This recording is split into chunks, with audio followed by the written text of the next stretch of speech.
La historia de la diabetes comienza hace más de 2000 años, en las antiguas civilizaciones de Egipto e India, donde los médicos ya observaban los síntomas de esta enfermedad, describiéndola con términos que sugerían una orina dulce, un signo revelador de la presencia de glucosa en la orina. Avanzando a través de los siglos, en la Grecia antigua, Hipócrates usó el término diabetes para describir una condición caracterizada por la frecuente necesidad de orinar, aunque él no comprendía muy bien la causa de esta enfermedad. No fue sino hasta el siglo XIX que el fisiólogo francés Claude Bernard hizo un descubrimiento crucial al demostrar que el hígado producía glucosa y que su exceso en sangre era un rasgo distintivo de la diabetes. Sin embargo, el verdadero cambio de juego ocurrió en 1921, cuando Frederick Banting y Charles Best, trabajando en la Universidad de Toronto, lograron aislar la insulina, un hallazgo revolucionario que transformó el tratamiento de la diabetes tipo 1, convirtiendo una enfermedad mortal en una condición manejable. Desde entonces, la investigación y el desarrollo en el campo de la diabetes no han cesado. Con el avance de la comprensión genética y la biología molecular, así como la evolución de tecnologías como los monitores continuos de glucosa y las bombas de insulina, el manejo de la diabetes es cada vez mejor. Citología, Ciencia y Arte Podcast, espacio donde abordamos temas de salud de manera amena y entretenida, haciéndote ver la ciencia médica de forma amigable. Soy Elizabeth García, citotecnóloga y bioanalista de profesión, divulgadora científica y apasionada de la vida que existe bajo la lupa del microscopio. Este espacio llega a ustedes gracias a la Academia Citología, Ciencia y Arte, lugar donde encontrarás cursos y diplomados online en citología. Visita su web citologiacienciaarte.com y conoce más del fantástico mundo de la citología.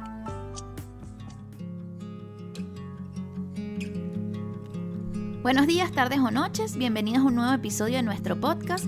En esta oportunidad les quiero hablar un poco de la insulina, de la diabetes y de algunas otras enfermedades que se asocian con la falta de insulina. También les voy a estar hablando de cómo se produce esa insulina que se deben inyectar los pacientes diabéticos. Así que comencemos definiendo qué es la insulina. La insulina es una hormona producida por el páncreas que desempeña un papel crucial en lo que es la regulación del metabolismo de la glucosa y de algunos otros nutrientes. Cuando les hablo de glucosa es lo que comúnmente decimos el azúcar en sangre, que uno dice el azúcar en sangre, pero en realidad la molécula es la glucosa.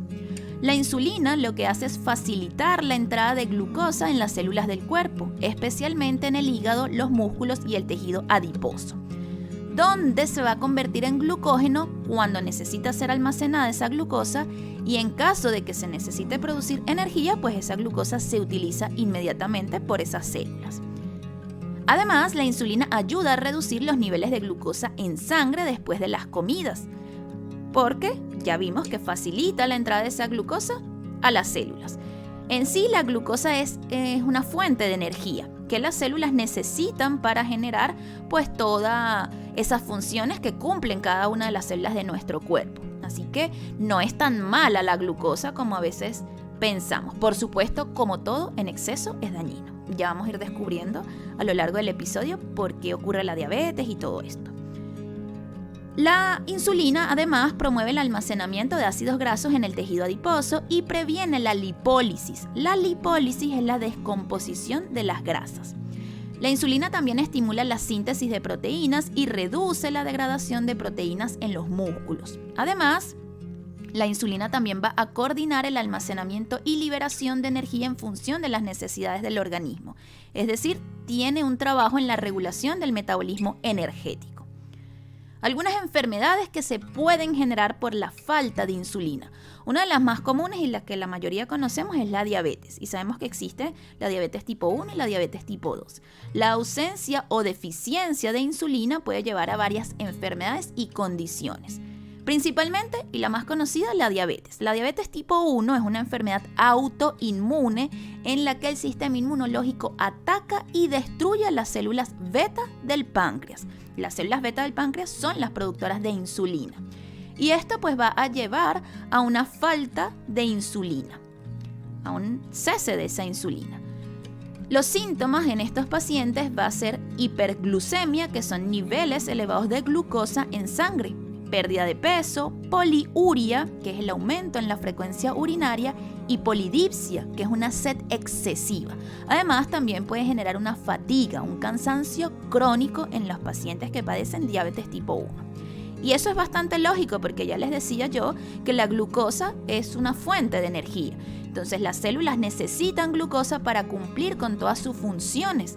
Y si estamos hablando de que en la diabetes tipo 1 no hay insulina y la insulina ayuda a que la glucosa entre a las células, por lo tanto, pues las células no tienen esa fuente de energía para comenzar a trabajar. Y por lo tanto el cuerpo se va a sentir súper agotado, pero es por falta de energía. Como para entender el porqué de estas sintomatologías.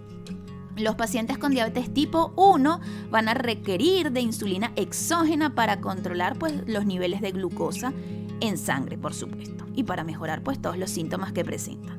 Luego tenemos la diabetes tipo 2, que es muy distinto a lo que ocurre en la diabetes tipo 1, si básicamente son esos niveles de glucosa y siempre está relacionado con la glucosa, pues en este caso se va a caracterizar por una resistencia a la insulina y una deficiencia relativa a la insulina. Aquí realmente no hay una disminución en la producción de insulina directamente. Es decir, que no hay un daño en las células que producen insulina. Aquí la cosa va a ser distinta y ya lo vamos a detallar más adelante. Aunque la insulina en estos casos se va a producir, el cuerpo no puede usarla de forma efectiva. Y los síntomas de estos pacientes va a ser hiperglucemia, aumento de peso y síntomas que pueden estar relacionados con la diabetes tipo 1, síntomas bastante similares.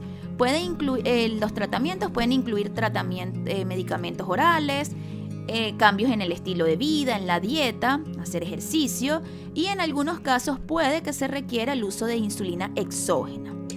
Otra de las enfermedades que se pueden generar por la falta de insulina o por el exceso de esta, es el síndrome del insulinoma.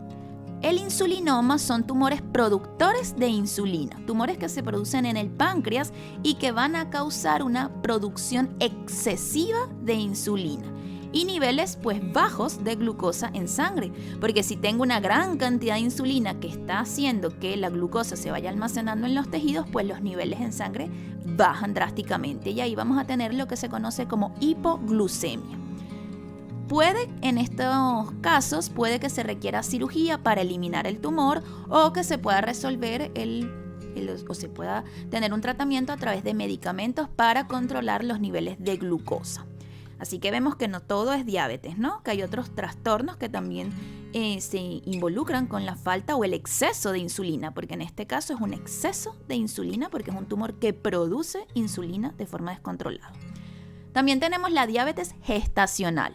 Esta diabetes se desarrolla durante el embarazo y se caracteriza por niveles elevados de glucosa en sangre debido a la resistencia a la insulina.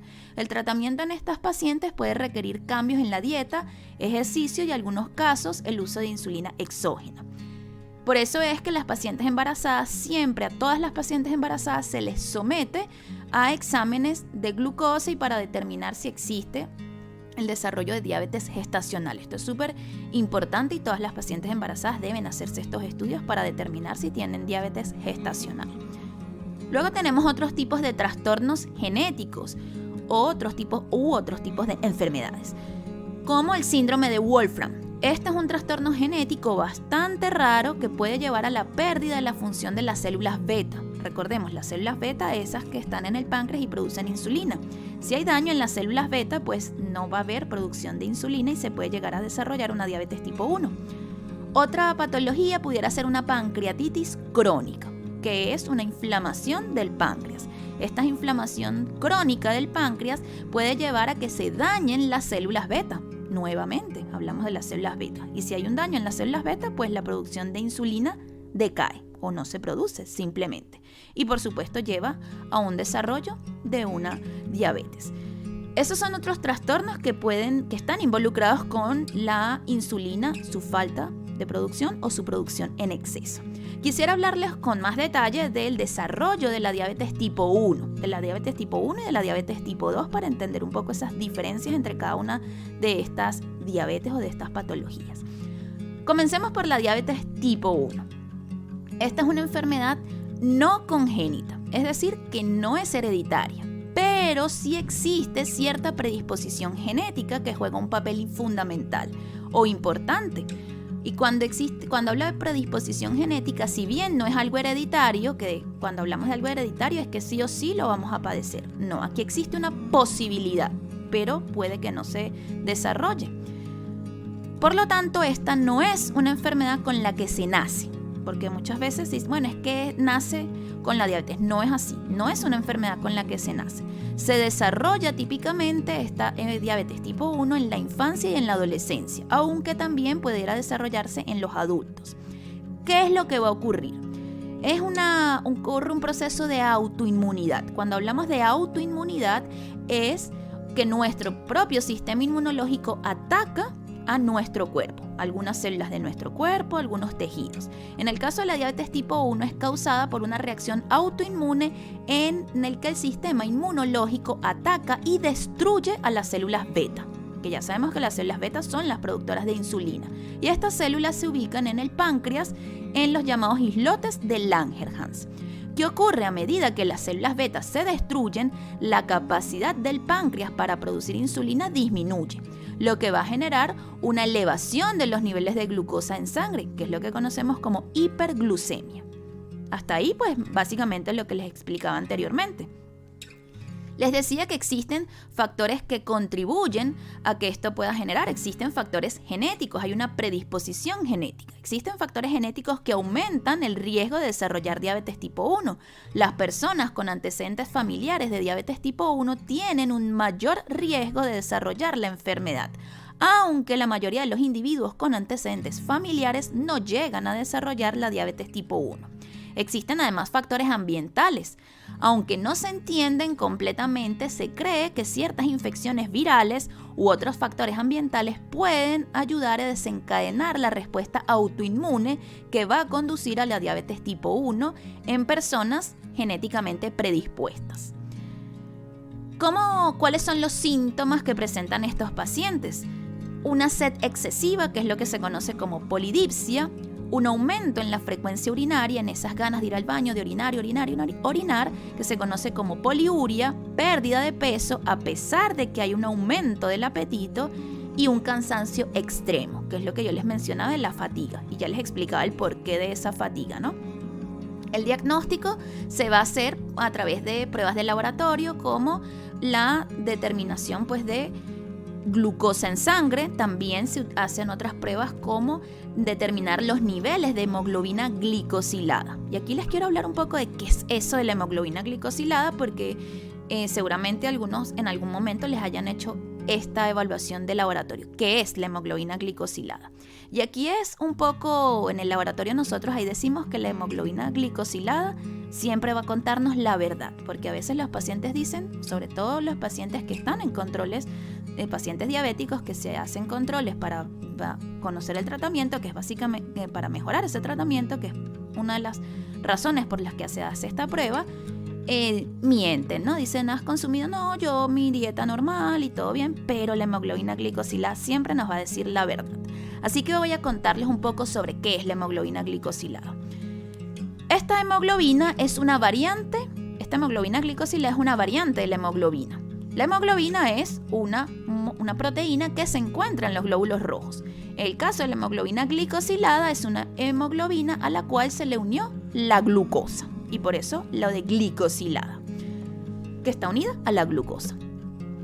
Es decir, que esto está en los glóbulos rojos, porque la hemoglobina está en los glóbulos rojos, y sabemos que, la hemoglobina es una proteína que se encarga del transporte de oxígeno a los tejidos.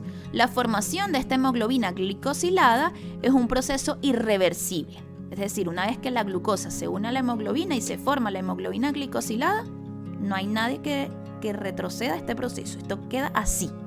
Entonces, la cantidad de hemoglobina glicosilada en sangre refleja los niveles promedios de glucosa en sangre durante un periodo prolongado.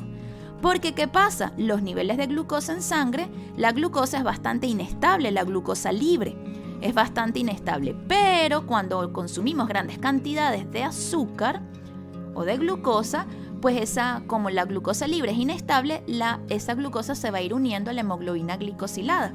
Y por eso es que la hemoglobina glicosilada nos dice la verdad de cuánta glucosa realmente ustedes consumen. Ahí nos da un promedio de la realidad de la glucosa que está circulando. Si bien no es una glucosa que está libre, es una glucosa que se consumió. La hemoglobina glicosilada es mucho más estable que la glucosa libre, por lo que la cantidad en el torrente sanguíneo va a reflejar el promedio de niveles de glucosa durante la vida útil de los glóbulos rojos. Y los glóbulos rojos viven aproximadamente 120 días. Así que vean que no nos van a poder engañar. La hemoglobina glicosilada se utiliza para evaluar el control de la glucosa en sangre durante un periodo de aproximadamente 2 a 3 meses, proporcionando pues una visión general del control glucémico a largo plazo, en comparación con las mediciones diarias de glucosa, porque las mediciones diarias de glucosa, cuando medimos directamente glucosa en sangre, es la glucosa que está circulando en ese momento, la glucosa libre, pero la glucosa que se une a la hemoglobina glicosilada no se determina en esa medición de glucosa. Entonces, para saber cómo en promedio cuál es la cantidad de glucosa que en general circula, pues la hemoglobina glicosilada nos da esa información que no es solamente de lo que se consumió ese día, sino de lo que se ha venido consumiendo a lo largo de los días y de los meses. ¿Cuál es el objetivo de determinar esto? Bueno, los niveles de hemoglobina glicosilada se utilizan para ajustar los tratamientos de los pacientes diabéticos, para establecer objetivos de control glucémico, y los objetivos típicos pueden variar según las necesidades de cada individuo. Por supuesto, esto se va ajustando, depende del paciente. Otra de las pruebas de laboratorio que se hacen para determinar la diabetes son pruebas de anticuerpos en la diabetes tipo 1. Recuerden que estamos hablando de diabetes tipo 1. Se detectan anticuerpos específicos contra las células beta y ahí se puede determinar, que efectivamente hay una enfermedad autoinmune donde están siendo atacadas las células beta, y ahí se puede ir concluyendo que se trata de una diabetes tipo 1. Vamos a hablar ahora de la diabetes tipo 2. El principal problema en este caso no es la ausencia completa de insulina, sino la resistencia a la insulina y en etapas avanzadas una deficiencia relativa de insulina. Aquí lo que pasa es diferente. Si bien igual es diabetes, pero vean que es tipo 2, es distinto. En la diabetes tipo 1 hablamos de un problema de autoinmunidad, donde hay una destrucción de las células que producen insulina. Aquí lo que ocurre no es eso. ¿Qué es lo que va a ocurrir aquí? Bueno, en la diabetes tipo 2, las células del cuerpo, especialmente el hígado, los músculos y el tejido adiposo, se vuelven menos sensibles a la acción de la insulina. Y esto significa que la insulina no puede facilitar eficazmente la entrada de glucosa a las células. Recordemos que la insulina lo que hace es que las células capten esa glucosa que está en sangre. Esa es la función, una de las funciones de la insulina. ¿Qué es lo que va a ocurrir en estos casos? Pues que eso no se va a dar. La producción de insulina va a estar bien. En nuestro páncreas está produciendo la insulina necesaria. Pero ¿qué pasa cuando la insulina llega a los tejidos, como el hígado, los músculos o el tejido adiposo, y les indica, mira, es momento de que den entrada a esta glucosa? Pues es como si los tejidos no le prestaran ninguna atención. ¿Y cómo va a ocurrir esto? Por diferentes mecanismos. Uno de estos mecanismos por una disfunción en los receptores. Los receptores de insulina en las células pueden estar dañados o alterados, reduciendo la eficacia de la insulina. ¿Qué pasa? Llega la insulina a los tejidos que les mencioné y los receptores a los que se une esta insulina o no sirven, están malos o están alterados. Entonces allí, pues obviamente no hay nadie que reconozca la insulina y en ningún momento la célula ni se va a enterar que la insulina está allí diciéndole que haga nada, porque no es capaz de unirse a su receptor o se une de forma errada. Por lo tanto, la insulina no puede trabajar. Y por eso hablamos de una reducción en la eficacia de esa insulina, o una ineficacia básicamente de la insulina. Ese es uno de los mecanismos o una de las cosas que ocurre. También puede ocurrir una alteración en las vías de señalización. ¿Y qué son las vías de señalización? Bueno, les explico brevemente. En nuestro cuerpo todo lo que ocurre, todas las funciones metabólicas, en este caso la función que cumple la insulina de unirse al receptor y de generar esa señal para que las células capten la glucosa, eso va a involucrar una cantidad de reacciones químicas. Eso es lo que se llama vías de señalización, porque no es tan sencillo como que la insulina se une al receptor. Eso es el primer paso, que la insulina se une al receptor. Y es lo que hablamos de ese primer daño. Si el receptor está dañado, pues la insulina no se va a unir. Pero hay casos en donde el receptor sigue funcional, la insulina se une y el problema va a venir después, en lo que ocurre dentro de la célula, en esa cadena de reacciones químicas, que es lo que se conoce como vías de señalización. En condiciones normales, pues se une la insulina al receptor, se genera esa cadena de reacciones químicas y se va a enviar una señal a la célula para decir, abre las puertas y deja entrar a la glucosa. Básicamente, eso es lo que ocurre en condiciones normales. Pero en estos casos lo que va a ocurrir es que se va a unir la insulina a su receptor, pero esa cadena de reacciones químicas en algún punto va a fallar. Por lo tanto, no se va a enviar la señal de que abramos las puertas y dejemos entrar a la glucosa. Y allí viene el problema, porque no se va a captar la glucosa. Por más de que la insulina se unió al receptor, todas las cadenas de reacciones químicas no enviaron la señal necesaria, así que las puertas de entrada de la glucosa siguen cerradas en la célula. Eso es básicamente lo que ocurre. Hay dos daños que pueden ocurrir, o daño del receptor o daño en esas vías de señalización. Por lo tanto, el problema aquí no va a ser la insulina o la cantidad de insulina o la producción de insulina. El problema va a ser que, por más de que hay insulina, los tejidos que deben permitir su entrada a la célula no lo hacen. Como consecuencia, ¿qué es lo que vamos a tener? Que la glucosa pues no va a ser absorbida de manera eficiente en las células y vamos a tener niveles elevados de glucosa en sangre, lo que se conoce como una hiperglucemia. ¿Por qué? Evidentemente, ¿no? Si la glucosa no está entrando a los tejidos, pues se va quedando en circulación. ¿Qué es lo que va a ocurrir en una primera fase? En las primeras etapas de la diabetes tipo 2, el páncreas va a aumentar la producción de insulina. Y es lógico, ¿no? ¿Por qué? ¿Por qué es lógico pensar eso? Bueno, porque si estamos diciendo que el tejido no es capaz de captar la glucosa, aunque la insulina está ahí diciendo, mira, vamos, abre las puerticas, y no las abre, ¿qué sucede? El páncreas, el sistema, nuestro cuerpo, interpreta eso como que, mira, hay grandes concentraciones de glucosa en sangre. ¿Qué pasa? Debe ser que no hay producción de insulina suficiente. Vamos a producir más insulina para que se vaya a almacenar. Eso es lo que ocurre en una fase inicial. Entonces, ¿qué ocurre? Un aumento en la producción de insulina para compensar esa resistencia a la insulina y mantener o tratar de mantener los niveles de glucosa en sangre dentro de un rango relativamente normal. Eso es lo que ocurre en la primera etapa. Inicialmente, pues el páncreas puede producir más insulina para superar esa resistencia y manejar o lograr controlar los niveles de glucosa en sangre. Esto puede llevar a mantener unos niveles de glucosa dentro de un rango bastante aceptable, pero puede llevar a una sobrecarga adicional del páncreas. ¿Por qué? Porque estamos poniendo a trabajar esas células beta más de la cuenta. Si ellas ya bien producen la cantidad de insulina necesaria, al recibir la señal de que, mira, los tejidos no están captando la glucosa, produce más insulina, pues empiezan a producir más de la cuenta. Entonces las estamos sometiendo a un estrés y a un trabajo exacerbado, ¿no? De lo que ellas deberían hacer. Y esto pues va a hacer que la enfermedad continúe evolucionando si no se logra resolver el problema. Y a lo largo del tiempo, la constante sobreproducción de insulina y el estrés crónico al que están sometidas estas células beta, pues van a ir generando daños. Las células beta pueden volverse incapaces de producir suficiente insulina debido al daño y a la sobrecarga de trabajo, lo que va a llevar en una parte más avanzada de la enfermedad a la disminución en la producción de insulina. Entonces vean que en un comienzo no hay falla en la producción de insulina, la insulina se está produciendo, pero como se somete al tejido a que produzca más y más y más y más y más, pues obviamente se agotan las células y llega un momento en donde empiezan a fallar y dicen, no, ¿sabes qué? Ya no puedo más. Yo no puedo seguir en este exceso que me estás pidiendo que siga y siga y siga trabajando sin parar. Entonces se genera un daño a nivel de las células y allí comienza a bajar esa producción de insulina. También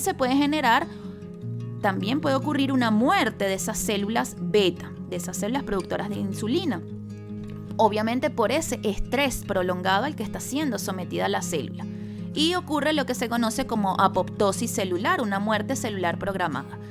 ¿Eso por qué? Por la misma situación. Se le está sobreexigiendo a una célula que haga un trabajo más de para lo que ella está, y esa sobreproducción de insulina pues lleva a que se agote, entre en un estrés y entre a una muerte celular, a una apoptosis. Y eso pues va a reducir el número de células beta y la función, por supuesto, del páncreas, porque entre menos células beta, menos producción de insulina. Hay factores que contribuyen a que todo esto que les acabo de explicar, que es básicamente lo que ocurre en la diabetes tipo 2, ocurra. Una predisposición genética juega un papel importante en la diabetes tipo 2. Los individuos con antecedentes familiares de diabetes tipo 2 tienen un mayor riesgo de desarrollar la enfermedad, lo que puede incluir una predisposición a la resistencia de insulina y disfunción de las células beta. El estilo de vida también es un factor importante. La obesidad, especialmente la acumulación de grasa abdominal, está asociada a la resistencia a insulina. El tejido adiposo produce hormonas y citoquinas inflamatorias que pueden contribuir a la resistencia a la insulina. La falta de actividad física y una dieta alta en calorías y grasas pueden contribuir a la resistencia a la insulina y al desarrollo de diabetes tipo 2. También una inflamación crónica. La inflamación crónica, que a menudo está asociada con la obesidad y con otros factores metabólicos, pueden también contribuir a esa disfunción de las células beta y a la resistencia a la insulina y finalmente al desarrollo de una diabetes tipo 2. Así que podemos ver que los dos tipos de diabetes son bastante distintos, el tipo 1 al tipo 2. En una, pues hay una falla realmente en la producción de insulina, y en la otra, pues al inicio no existe una falla en la producción, sino más bien una resistencia a la función de la insulina por parte de los tejidos que se encargan de captar a la glucosa. En la segunda parte les quiero conversar un poco sobre el descubrimiento de la insulina y la producción de esa insulina, cómo se hacía anteriormente, cómo se hace hoy en día, de esa insulina exógena que se deben inyectar los pacientes diabéticos. Nos vemos en la segunda parte. Cito curiosidades. El primer aislamiento y purificación de la insulina se realizó utilizando perros como parte de los experimentos iniciales que llevaron al descubrimiento de este importante tratamiento para la diabetes. Frederick Banting y su asistente Charles Best realizaron experimentos en perros en 1921 en la Universidad de Toronto. Su objetivo era encontrar una sustancia en el páncreas que pudiera reducir los niveles de glucosa en sangre. Una hipótesis surgió de la observación de que la diabetes se relacionaba con una disfunción del páncreas. Banting y Best ligaron los conductos pancreáticos en los perros para evitar que las enzimas digestivas fueran secretadas en el intestino. Esto permitió que las células productoras de insulina en el páncreas permanecieran intactas y liberaran insulina en el torrente sanguíneo. Después de realizar la ligadura de los conductos pancreáticos, Banting y Best extrajeron un líquido del páncreas que contenía insulina. Este extracto fue inyectado en perros diabéticos y se observó que reducía significativamente los niveles de glucosa en sangre. Los resultados iniciales fueron prometedores, ya que el extracto pudo controlar los niveles de glucosa en los perros con diabetes, demostrando que la sustancia tenía el efecto deseado. James Collip, un bioquímico que se unió al equipo, trabajó en la purificación del extracto de insulina para que fuera adecuado para su uso en humanos. La purificación fue esencial para asegurar que el extracto fuera seguro y eficaz para el tratamiento. La primera administración exitosa de insulina a un paciente con diabetes fue a Leonard Thompson. Esto ocurrió en 1922. Esta administración de insulina demostró que la insulina podía controlar efectivamente los niveles de glucosa en sangre en personas con diabetes. El descubrimiento de la insulina y su aplicación clínica transformaron el tratamiento de la diabetes. Antes de este descubrimiento, la diabetes tipo 1 era una enfermedad mortal con un pronóstico muy pobre. En 1923, Frederick Banting y John MacLeod recibieron el Premio Nobel de Fisiología en reconocimiento a su trabajo en el descubrimiento de la insulina. Banting compartió su premio con Charles Best, mientras que MacLeod compartió el suyo con James Collip.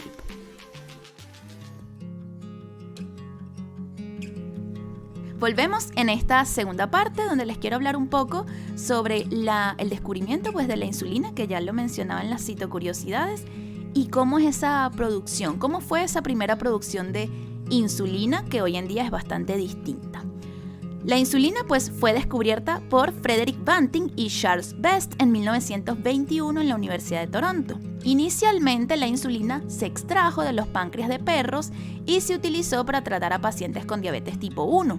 La producción comercial de insulina animal comenzó poco después de su descubrimiento, utilizando páncreas de cerdo y de vaca. Estos animales eran seleccionados y sacrificados en mataderos para obtener sus páncreas, de los cuales se extraía la insulina. Los páncreas se recolectaban y se sometían a un proceso de trituración para liberar la insulina. El tejido pancreático se procesaba mediante métodos químicos y enzimáticos para liberar la insulina en una forma purificada. La insulina extraída pasaba por un proceso de purificación para eliminar contaminantes y otras proteínas. Esto implicaba técnicas como la precipitación, filtración y cromatografía. La insulina de origen animal podía estar contaminada con otras proteínas y compuestos que podían generar reacciones alérgicas o inmunológicas en los pacientes, o en algunos pacientes. Aunque la insulina de cerdo y de vaca era bastante similar o es bastante similar a la insulina humana, no es idéntica, lo que podía afectar la eficacia y la seguridad del tratamiento en algunos pacientes. Podemos ver entonces que en un inicio se extraía de estos animales, del páncreas de estos animales, se extraía la insulina utilizada por pacientes diabéticos, pero tenía sus desventajas, ¿no? Porque en algunos casos se podía generar alergias o incluso reacciones inmunológicas. Ya hoy en día no se hace de esta manera. En la década de 1980, la introducción de la tecnología del ADN recombinante revolucionó la producción de insulina. Se insertó el gen de la insulina humana en bacterias como Escherichia coli o en algunas levaduras que luego produjeron insulina idéntica a la humana. La ventaja de esta insulina fue que esta insulina recombinante eliminó los problemas de alergias y de reacciones adversas y proporcionó una fuente mucho más segura y consistente de insulina para los pacientes. Además de que también se terminó con ese sacrificio de estos animales, ¿no? Porque había que matar muchos animales, muchos cerdos, muchas vacas para obtener ciertas cantidades de insulina. Entonces era también, podríamos decir hasta cierto punto, un poco cruel y por supuesto que es algo, si lo vemos, bastante cruel para obtener a veces una porción o una cantidad muy baja de insulina. Estos nuevos métodos del ADN recombinante y estas nuevas tecnologías ahora permiten que se pueda obtener mayor cantidad de insulina sin tener que sacrificar a ningún animal.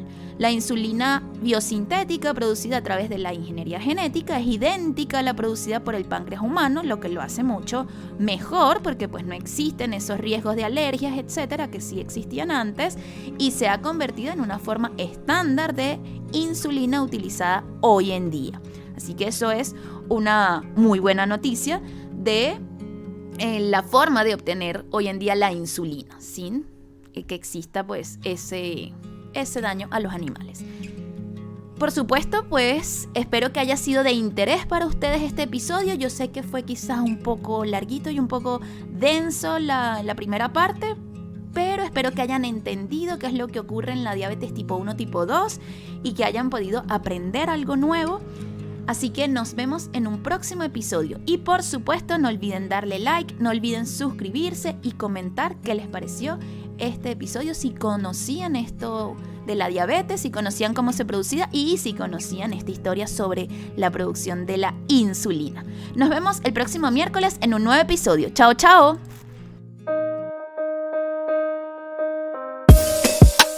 La evolución continúa y la ciencia avanza. Citología, Ciencia y Arte Podcast, un espacio de divulgación científica. Síguenos en Instagram, @Citología, Ciencia y Arte Podcast.